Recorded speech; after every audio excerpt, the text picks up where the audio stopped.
You're welcome back to the channel. In this video, I'm going to create a quick in-depth comparison review between these two CRM tools, which is Salesforce and Creatio CRM.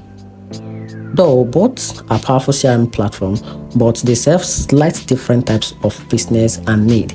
So here's the breakdown. Salesforce is one of the most widely used CRM in the world, known for deep customization, strong automation, and a huge ecosystem of apps and integration.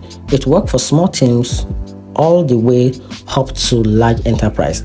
It handles sales, services, marketing, analytics, and more in one place. Salesforce is best if you want a system that can grow with your business and be tailored to almost any workflow. While Creatio CRM focus on low-code process automation, which make it easy to build custom workflow and business process without heavy IT support.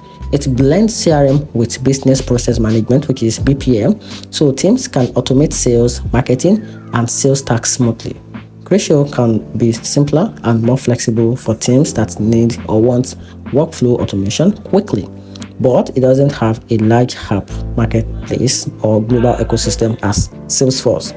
In my opinion, Salesforce is best for deep enterprise level CRM need with a lot of integration, and Creatio is best for teams that want strong automation and customizable process with less complexity. And that's it. Hope you find the video helpful. If you do, turn on the notification button and subscribe for more review. You're welcome.